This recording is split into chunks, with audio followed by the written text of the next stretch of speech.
what ingredients do I need? What spices do I need? Bring those things. Like, put them in your suitcase. Like, come with them because.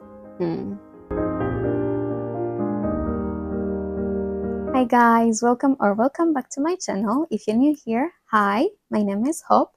In this video, I want to talk about some of the things I wish I knew before coming to South Korea. So I'll give a little background if this is your first video on my channel.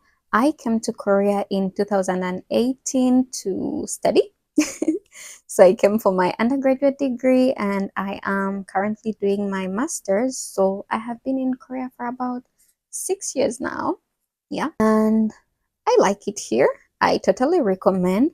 And these are some of the things I wish I knew before coming to Korea, especially as a Black girl coming from an African country to Asia. Like, Korea and Uganda are very different in almost everything. So these are some of the things that I wish I knew, and I hope they can help you on your journey to Korea.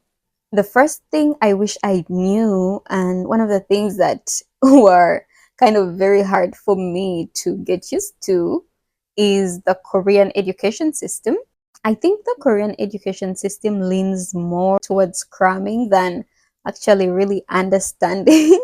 So if you are very good at cramming, I think you can really like perform well in exams, like the exams themselves. Coming from Uganda, in Uganda, and I had a science background, so it's more about understanding the concept and being able to explain it the way you understood it. So I came with that mentality that when I'm asked a question, I do not have to write everything the way it's given to me in the notes. I just need to understand the notes and be able to put my thoughts onto paper, and if I am able to express that, then I will get good marks. But that's not how it is in Korea. You are most times expected to write things the way they are given to you in the notes. So if you are able to replicate that, then you're going to really do well, like in the exams. But that was very hard for me because my undergraduate was actually in Korean. So it's not very easy to replicate sentence by sentence in English. But if you have to do it in Korean, then it gets worse. Then it gets worse. So yeah, that was really, really, really hard for me to get used to. Yeah, so I wish I knew.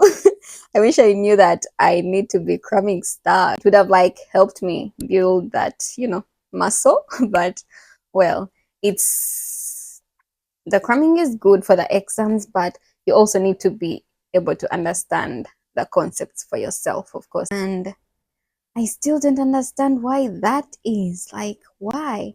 Like, I am a science student. I'm supposed to show you what I've understood from what you have given me, but you want me to replicate it. That doesn't really show that I have understood. In my opinion, that doesn't show that I have understood what you've taught. So I still don't get it.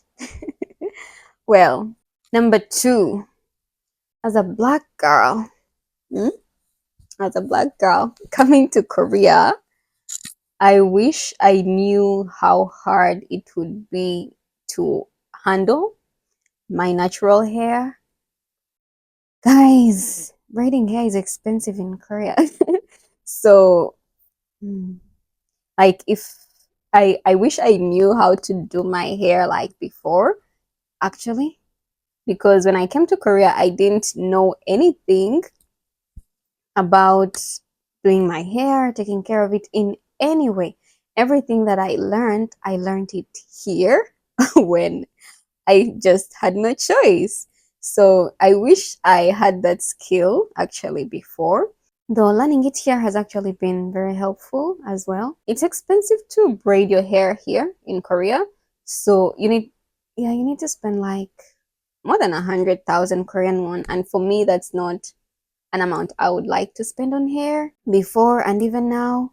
And also, it's not very easy to get your hair products. So if you are not used to taking care of your hair, you're going to come here, and they have Korean shampoo, Korean conditioner, which is not actually very good for our hair because our hair is different from Korean hair, of course. So hair products are not so easy to find. You can get products from Coupang or iHub. Those are the two apps I use to buy products for my hair. But it was also not easy for me in a way that I had to test like a lot of products. It was a lot of trial and error because it was my first time taking care of my hair, so I really didn't know what products to use and for what. So I had to go to YouTube, learn what like what a conditioner does, what a shampoo does, what a hair mask does, what a deep conditioner does, like all those things I had to learn from YouTube. So now I think I'm really doing a good job taking care of my hair, but I always wish I did it before I came to Korea. Like, I wish I knew how to braid my hair, how to wash my hair. But in Uganda, we don't really need it because it's affordable to go to a hair salon. So you don't really have to hassle with knowing how to do it yourself. But if you are planning to come to Korea, I would really recommend learning how to do your hair because sometimes even if you can like give in the 100K to do your hair, sometimes the person that can do your hair is not nearby. I know there are saloons in like Itaewon, but that's like in Seoul. So for example, from my place to Seoul currently it's like 2 hours plus. So you just travel to Seoul to do your hair and then come back. That's like a lot of time. For me, it's not worth it. That's why I had to like, by all means, learn how to do my hair and improve with time. So before you come to Korea, I think learning how to do your hair and pack the hair products that you need for the start. Like, go to your hairdresser and ask them which products you'll need to take care of your hair, what is for what, like learn and pack your products, come with them because it's going to take time for you to get used to how everything goes, how your hair behaves with the weather. It's going to take time for you, so you don't really want to hustle with products because a bad product can actually greatly affect your hair. This is turning into a hair lesson, but yeah, my point is pack your hair products so that by that they take you for some time, and by the time they get done, you have gotten used to how the whole thing goes. So yeah, that's one thing I wish I knew, and that's my advice. Come with your products, come with your shampoo, come with your conditioner that can take you for a while. Okay, number 3, I wish I knew how different the food would be before coming here because African dishes and Korean dishes, or Ugandan dishes and Korean dishes, are so different. If you are new to Korea, I think food is going to be very different for you. The only thing that you will be very used to is rice and meat, a Korean, let's say, barbecue or chicken. So many foreigners, when they just come to Korea, they actually eat a lot of fried chicken because that is just fried chicken. There is no getting used to it. But when it comes to stuff like stews, they are very different from what we have back home. So it takes time getting used to it. You'll need to cook so that you don't starve. Because some of the Korean food is spicy. Most people come here without eating spicy food. So even if it's not spicy, it's just different. You may not like it at first and you will need to cook. So my advice would be to bring those food spices. Even after you've been here for a while, you still need to make some home food that will remind you of home. So you need those spices. Bring those spices. Like bring the Royco, the pilau masala. Yeah, Royco, pilau masala, tea masala. You know, those spices that we use. Whatever works for you, whatever you use for your food, just bring it. It will really make your life easier because you're not going to be eating out actually all the time. And it's going to take you some time to get used to Korean spices. Sometimes you're not going to have the spice you need because, for example, there is no Royco here. And when I make stew without Royco, I just can't understand what I am eating. So stuff like that. Like, just imagine, what ingredients do I need? What spices do I need? Bring those things, like, put them in your suitcase, like, come with them because. Another thing I wish I knew is the study culture. In Korea, people study a lot, should I say? Or even if it's not studying a lot, it's going to need a lot of time from you. You are going to spend a lot of your time at school, especially if you are coming as a graduate student in a science related major. You'll have to spend a lot of your time in the lab or working on school related stuff, especially if you are coming as a researcher. So I think being ready, like having a mindset that is ready to just go into it and work hard, is really helpful. You have to take classes, you have to write research papers, you have to work on projects. It's kind of a lot of things. If you are into, let's say, the arts majors, because most times those don't need you to be in the lab, you just need to do your classes, take your exams, and of course do other related stuff, but you are not required to be in the lab all the time. So just be ready, but it's doable, like, not to scare you guys or anything. Like, you'll be able to have fun, but just know that school is going to take up a lot of your time and it will require a lot of planning on your end to be able to balance things. And one other thing, I don't know if I should state it as something I wish I knew or something that just shocks me, is there, like, people in Korea will come and, like, you'll pass someone and that person will not budge. Like, you are walking like this person is coming towards you and this person will not budge. You will have to change direction to make sure that you are not being knocked off the road. I still don't understand, because in Korea people are so glued to their phones. So people just walk around looking at their phones. If you don't move away, you're going to just knock each other. And if someone, like, maybe bumps into you or anything, they're not going to, most times they don't apologize. They just move on. They just move on, like, as if nothing happened. There was a time, like, somebody literally pushed me out of the subway. Like, she wanted to get out. And instead of saying, excuse me, not like, I don't know, sometimes people say, excuse me, but this particular person, like, just pushed me out of the train. And then she got off. And then I had to, like, quickly get back into the train before it closed.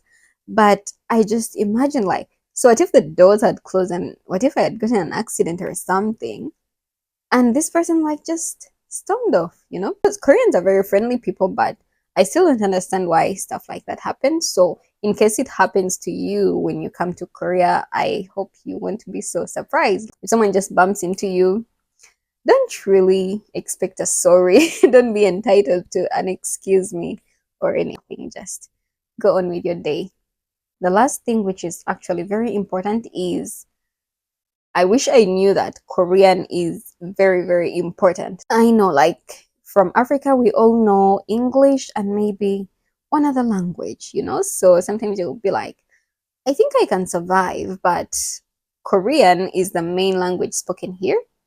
Of course, there are people that speak English, and you can get away with not knowing Korean, especially in Seoul, because Seoul has a lot of young people and a lot of tourists. So most people, most businesses have gotten, should I say, used to speaking English. Even if it's not perfect, they will accommodate you in some way. I wish I learned Korean before coming. I think it would have been a bit helpful, because sometimes I needed directions, but I didn't really know how to say it. And sometimes I was maybe looking at the apps, because many of the apps are actually in Korean. Nowadays, they're making apps in English. Like, there are apps that you can maybe translate, or they just give you an option of choosing a language. But before, most apps were in Korean, so you had to, like, screenshot something, put it in Google Translate, and then get back. It was a bit tiring. And the good thing for my case was that I had to learn Korean for a year. So even though I tried learning before coming and just stopped, I still learned Korean for a year, which was very helpful to me. But some people, like for example, if you're coming to teach English or if you're coming to work or just travel, you're not going to have time to learn Korean here. So I would advise that you take some time, learn some things, greetings, how to ask for this, money, time, weather, how to ask for help, how to order in a restaurant. Things like that are very helpful because sometimes you're not going to be accommodated.